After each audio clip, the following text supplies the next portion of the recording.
Good morning, everyone. Magandang umaga po sa kanilang lahat. Nandito na naman po ako sa Jensan, the great city. By the way, I'm very happy to be back and minister with you and share with you the very gift of healing. I keep on saying it's a gift because it's not me who heals. It's the Lord. I'm saying it's a gift because hindi ko po ito hiningi. I never asked for it. It's freely given. And because it's a gift, hindi ko po ito pinag-aralan. Hindi po ako nagpare para mag-heal. Or hindi po ito kinuhang kurso. I never took healing course in the seminary, or if prior to the seminary, I never had any degree in healing. My degree I had a degree in chemical engineering, I have a degree in philosophy, I have a degree in theology, I have also a Master's of Divinity. So, yun po ang aking mga degree na nakuha. Pero ngayon, ang aking ginagawa ay nag-pray over ng tao na hindi ko naman napag-aralan. Kaya po ang ginagawa ko pong ito, wala po akong kaalam-alam. I do not know anything for what I'm doing. So it's totally God. Ang Diyos ang nagpapagaling sa inyong lahat. Kaya po ako nandito dahil ako ay kanyang ipinadala at kayo naman ay ipinadala ng Diyos upang kayo ay makatanggap ng pagpapala galing sa Kanya. Amen. Yan. Yan po ang ating Diyos. Ang ating Diyos ay gagawa lagi ng paraan. He's always trying to find ways and means to come closer to you. Anong ibig sabihin yan? Minsan po ang tao ay napapalayo sa Diyos. Minsan po ang tao ay nakakalimutan na magdasal. Nakakalimutan na sumimba. Hindi lang nakakalimutan, yung iba'y talagang tinatamad. O wala na sa isip ang pagsimba dahil walang kailangan sa Diyos. Malakas, may kaya, maganda, bata. Pero minsan darating ang panahon, katulad nito, na magkakaroon kayo ng cancer, diabetes, lagnat, at mababalitaan nyo na may healing. Pupunta ang tao. Lahat ng tao gustong ma-heal. Wala pa po akong taong na-meet na gustong magkasakit. O yun namang may sakit, lahat ng tao gustong gumaling. Taas ang kamay ng gustong gumaling. Palakpakan natin ang Diyos. Yung pong mga tao na gustong gumaling, ibig sabihin yan, kayo ay normal. Ang mga taong ayaw gumaling, abnormal. Pero ang pagpapagaling ng Diyos, kayo po ay gagaling upang kayo ay maging masaya. Hindi po kayo pagagalingin ng Diyos para kayo maging malungkot at miserable ang buhay. Napakaganda ng tinanong ni Jesus. Sino ba ang aking mga kapatid at ina? Kasi sabi ng mga disciples, Jesus, your mother and brothers are up waiting for you. Ang sabi ni Jesus, who is my mother and who are my brothers? Yan ang tanong. Kasi ang mga may access kay Jesus, yung makakalapit kay Jesus, ayun ay kanyang i-consider na ina at kapatid at ama. Pagka po kayo nagkaroon ng access kay Jesus, ibig sabihin, magkakaroon kayo ng access sa kapangyarihan ng Diyos. Isa sa mga kapangyarihan ng Diyos ay kapangyarihang magpagaling ng karamdaman. Ang sagot ni Jesus ay ito, whoever does the will of my Father is my brother and my mother. Yan ang tanong. Gusto niyo raw maging ina at kapatid ni Jesus? Kailangan gawin natin ang kagustuhan ng Diyos. Ano ba ang kagustuhan ng Diyos?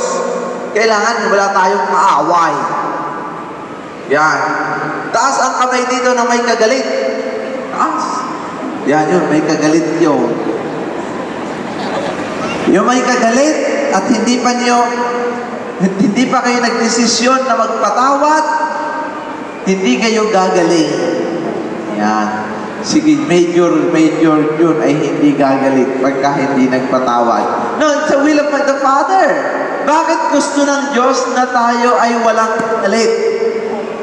Pagka po tayo may kaaway, wala pong kapayapaan ang ating buhay. Minsan na tinasabi natin, bakit ako magpapatawad sa mga taong lumapastangan sa akin? Sa mga taong nagwalang hiya sa akin? Sa mga taong nang-abuso? Sa mga taong nang-loko? Nang-aya? Nanakit? Iisa lamang ang aking masasabing dahilan kung bakit kailangan nating magpatawad. Dahil yan ang gusto ng Diyos. Amen? Amen. Gusto niyo bang matawag kayo ni Jesus na kanyang kapatid? Gusto niyo bang matawag kayo ni Jesus na kanyang ina? Kasi kung hindi kayo matatawag na kapatid ni Jesus, malayo kayo sa Kanya. At pagka po kayo malayo sa Kanya, mahihirapan kayong gumaling. Mahihirapan po kayong maging masaya. Taas ang kamay ng gustong maging masaya. Yung masaya yan, mabuti. Kayo'y mga normal. Ang lahat ng taong ipinanganak sa ibabaw ng lupa ay gustong maging masaya. Lahat ng ginagawa ng tao ay para sa kanyang kaligayahan. Ang tao po ay hindi makakagawa ng isang bagay kung alam nila na ito ay magdudulot ng kalungkutan. So ano pa ang ating dapat gawin? Kahapon, may bulag na nakakita doon sa Marbel. Mayroon doon din bedridden, naglakad sa Marbel. Mayroon din doon bingi, nakarinig. Mayroon din po doon may bukol sa dibdib na wala ang bukol. Mayroong may goiter na wala ang goiter. At marami pang pagpapagaling na ginawa ang Diyos.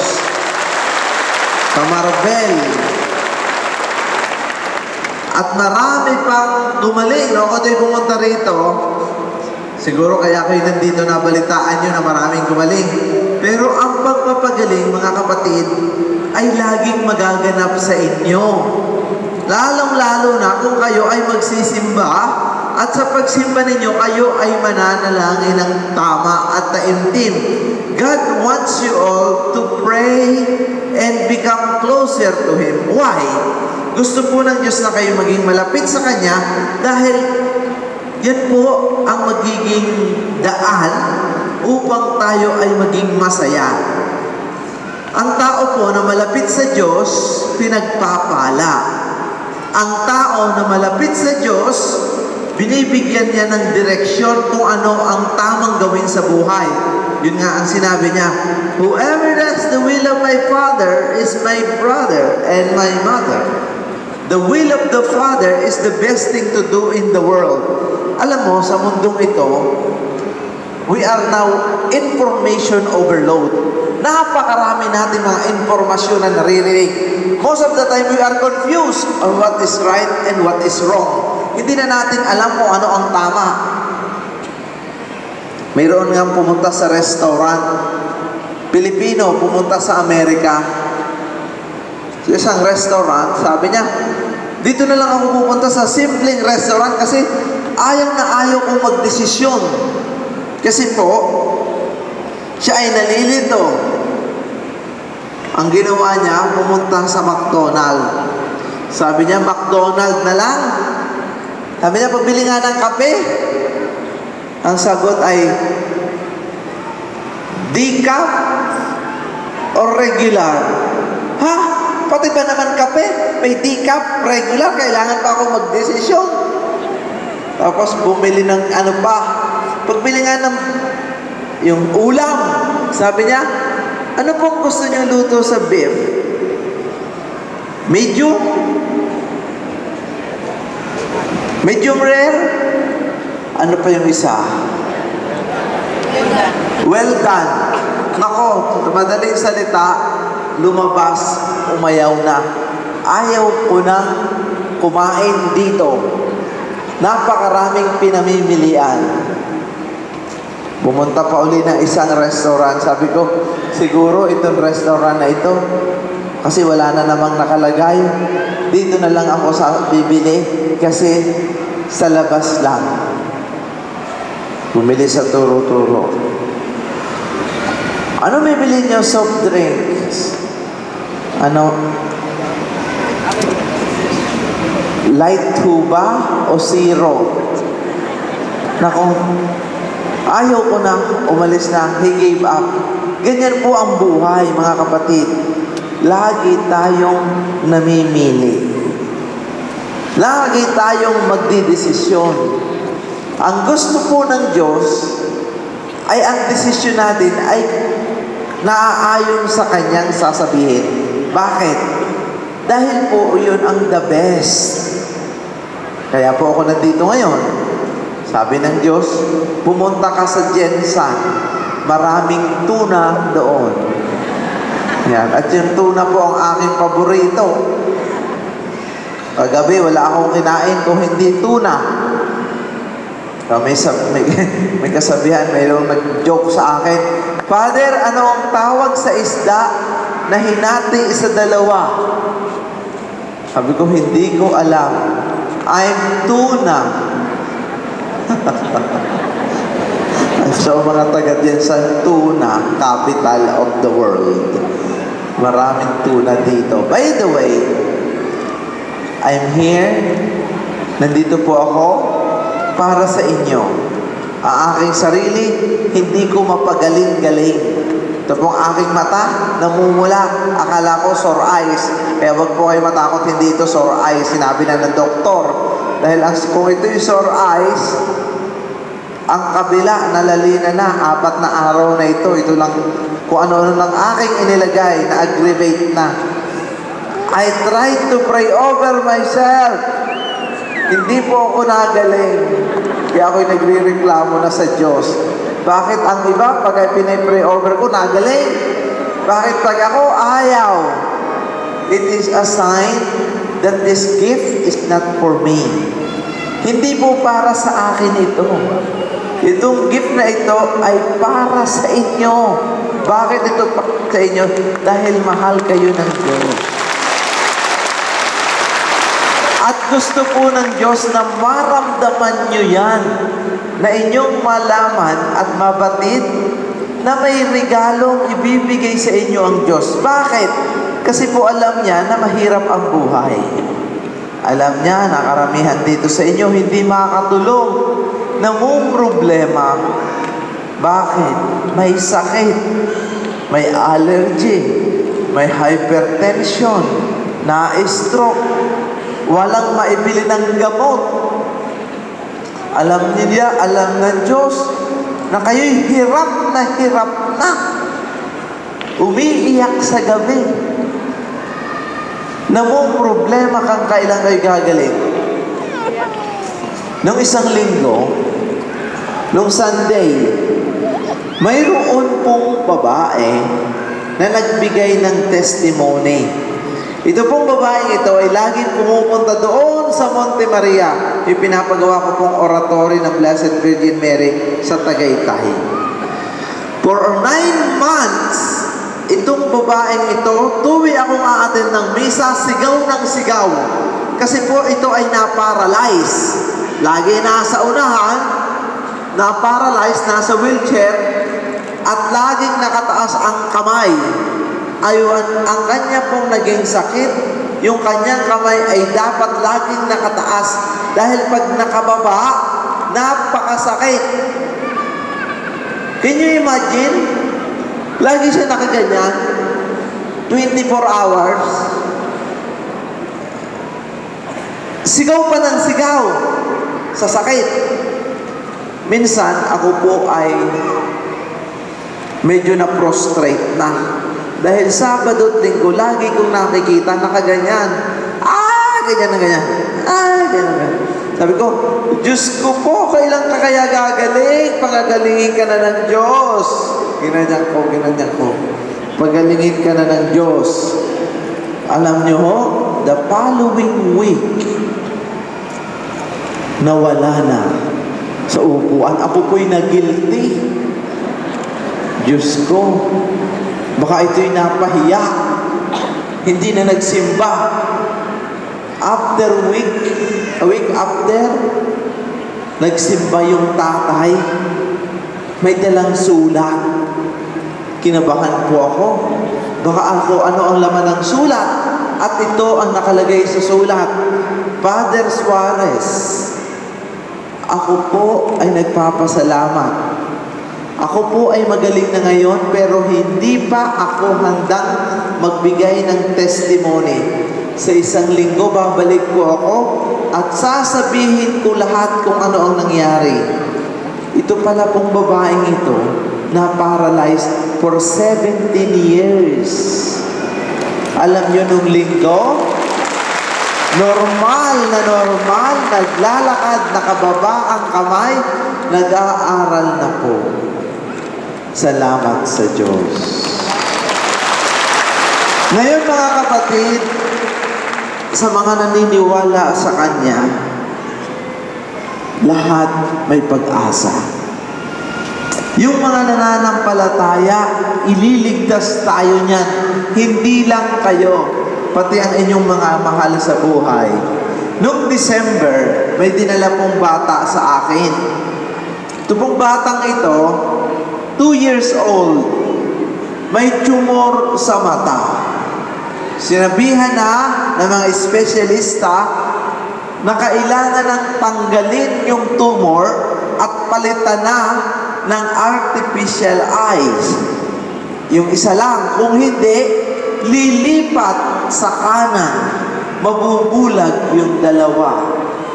Ang ginawa ng magulang, dinala sa amin sa Monte Maria at nagdasal. Dinasalan ko. Ang dasal ko lang naman, ganyan eh. The following week, bumalik. Wala nang bukol, ipinadoktor, wala nang trace ng cancer. Dahil sa pananampalataya, mga kapatid, hindi ng bata, kung hindi ng magulang, na iligtas yung bata sa pagkabulag. Can you imagine? Kung ang mga magulang ay walang pananampalataya, hindi nila ito dadalhin. At magbabaka sakali na baka naman pagalingin ito ng Diyos. Dinala at ipinagdasal.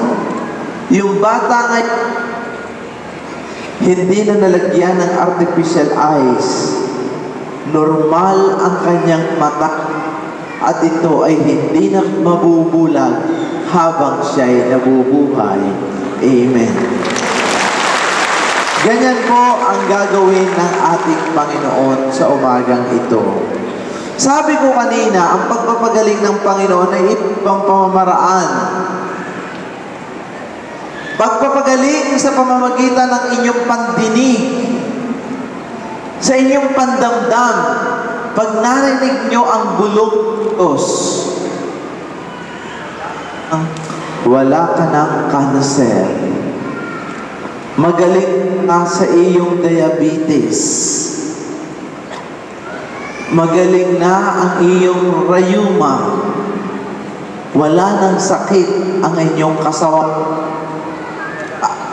At wala ka ng asma. Pag narinig niyo yan, hawakan ninyo. Hold on into it. and believe. Dahil ang Diyos pinagat sa inyong mga karamdaman. Amen.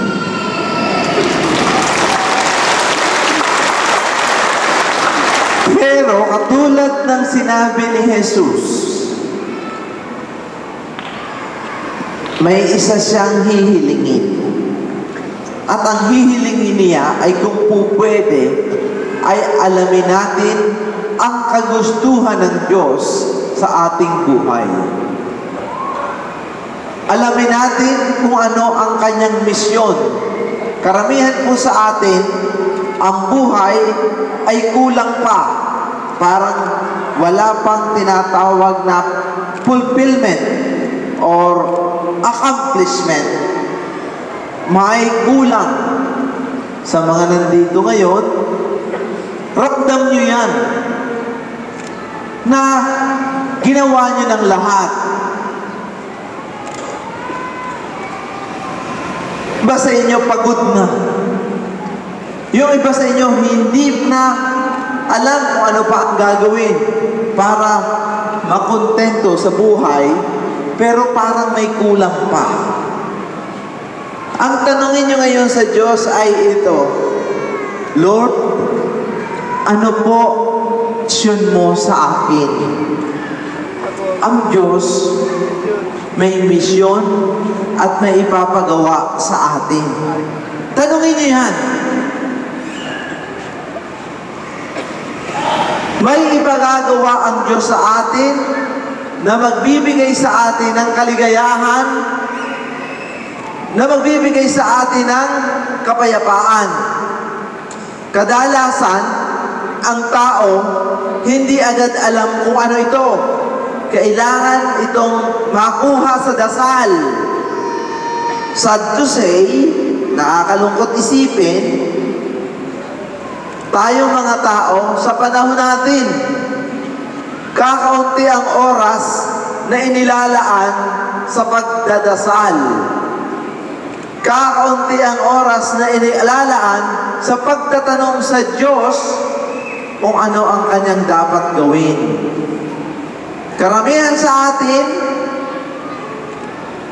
hindi nagbibigay ng panahon sa Diyos para magpasalamat, magpuri at magtanong. Kaya ang ating buhay, kahit anong gawin natin, kulang. Kahit anong pagsisikap, kulang.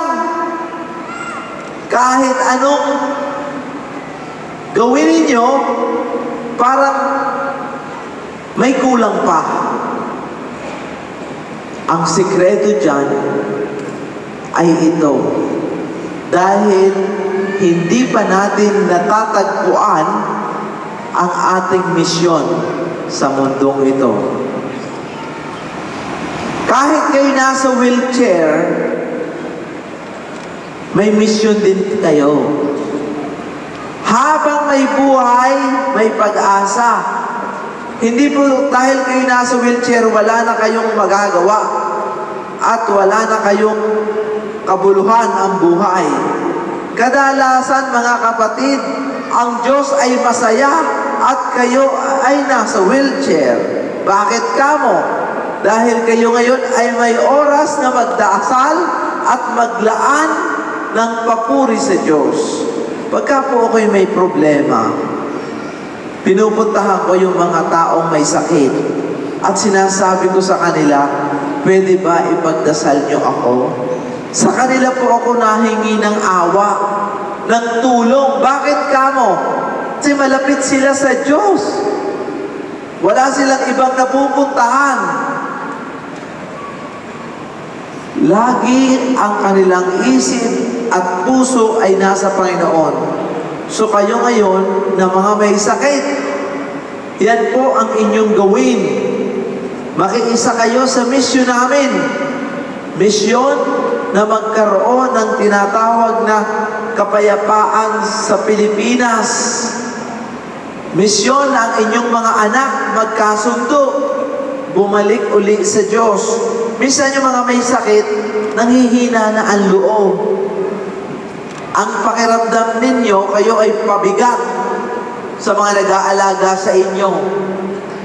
Hindi po yan totoo.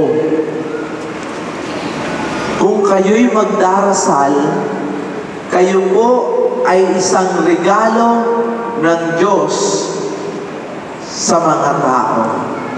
Kaya mga kapatid, huwag manghina ang inyong loob. Tayo ay magdarasal at sa umagang ito, hihilingin natin ang kagalingan galing sa ating Panginoon. Amen.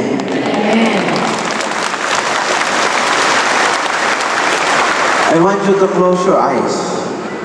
Magdadasal po tayong lahat sa umagang ito. And open your hands. Bukas niyo ang inyong mga palad at nag-relax po kayo habang ang pagpapala ng Diyos ay Kanyang ibibigay sa panalangin natin ito. And pray after me. Mapagpalang Ama, salamat sa umagang ito. At ako ay makakapagdasal mula sa puso.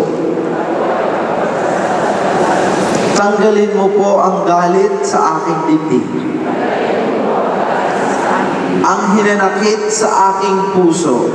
Nanakit sa aking puso. At turuan mo po akong magpatawad. At turuan mo akong magpatawad. Panginoon, Panginoon, gusto ko na pong magbagong buhay gusto ko na pumapag at mapalapit sa iyo at mapalapit sa iyo. at gawin ang kagustuhan mo. At gawin ang kagustuhan mo. Salamat po sa umagang ito Salamat po sa umagang ito. at ako po ay nagmamakaawa At ako po ay nagmamakaawa na ako ay gumaling sa aking karamdaman. na ako ay gumaling sa aking karamdaman. At pagalingin mo rin ang aking mga mahal sa buhay At pagalingin mo rin ang aking na mga nangangailangan din ng kagalingan. na nangangailangan din ng kagalingan. Wala kaming inaasahan kung hindi ikaw. Wala kami inaasahan kundi At kami po ay nananalangin at kami po ay nananalangin at naniniwala at naniniwala na makakatanggap ako na makakatanggap ako ng kagalingan sa umagang ito. ng kagalingan sa umagang ito. Dahil alam ko Dahil alam ko na ako ay mahal mo. na ako ay mahal mo. Patawarin mo po ako Patawarin mo sa aking mga kasalanan. sa aking mga kasalanan. Patawarin mo po ako Patawarin mo po sa aking pagkukulang, sa aking pagkukulang, sa hindi ko pagdarasal, sa hindi ko pagdarasal, sa hindi ko pagsimba, sa hindi ko pagsimba, sa hindi ko paggawa ng mabuti sa kapwa. sa hindi ko paggawa ng mabuti sa kapwa. Ako po ay naging makasarili. Ako po ay naging makasarili. Wala po akong inisip kung hindi ang sarili ko. Wala pa akong inisip kundi ang sarili. Kaya patawarin mo po ako. Kaya patawarin mo At po bigyan mo pa po ako at bigyan mo pa po ako ng isa pang pagkakataon. ng isa pang pagkakataon. Pagkakataon na ipakita ko sa iyo Pagkakataon na ipakita ko na sa ako iyo ay karapat-dapat na ako ay karapat-dapat na ituring mong kapatid. na ituring mo ang kapatid. Tulad ng sinasabi Tulad ng sa sinasabi mabuting balita. sa mabuting balita. Bigyan mo po ako ng lakas na loob Bigyan mo po ako ng lakas na na gawin ko na gawin ko ang ipinagagawa ang ginagawa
Diyos sa akin. ng Diyos sa akin. Sa pangalan ni Jesus. Sa pangalan ni Jesus. Amen. Amen. Sa ngalan ng Ama at ng Anak at ng Espiritu Santo. Amen. Palakpakan natin ang ating Panginoon. Ngayon po, tumayo tayong lahat. Let's pray for a personal intention. Lord, we pray in a very special way, those who are here suffering from cancer. Pagalingin mo po ang mga may cancer dito, yung mga na-stroke. Lord, ipuin mo and touch and heal those who are paralyzed, may diabetes, may heart ailments, may bodily pain. Marami po dito may gout, arthritis, rheumatism, malabo ang mata. Lord, touch and heal their eyes right now. Pagalingin mo po ang mga may sakit sa mata. May glaucoma, may cataract. Yung po, Panginoon, may tinnitus, may vertigo. Touch their ears. Yung may asthma, skin allergy. May epilepsy, yung cerebral palsy. Yung hindi po magkaanak. Yung may heart ailments. May hepatitis, may leukemia, may pancreatic cancer, prostate cancer, breast cancer, cervical cancer. Yung mga may rhinitis, endometriosis, may myoma, may goiter, may thyroid problems. Lord, ipuin mo po sila. Yung po mga masasakit ang tuhod, likod, yung mga may family problems, may po dito mag-asawa, hindi magkasundo, pamilya, nag-aaway-away. Lord, heal them. Yung mga may financial problems, basbasan mo po sila. May hypertension, high blood pressure, high cholesterol, mga may kidney disease,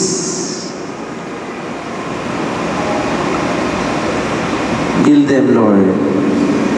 As we ask the intercession of the Blessed Virgin Mary, as we pray, Hail Mary, full of grace, blessed are you among And blessed is the fruit of your womb, Jesus. Holy Mary, Mother of God, pray for us sinners, now and at the hour of our death. Amen. Merciful and loving God, people are gathered here together in this Eucharistic table, believing that you will manifest your power within us. Pagagalingin mo po kami sa aming mga karamdaman, body, soul, and spirit. For we ask all this in the mighty name of Jesus.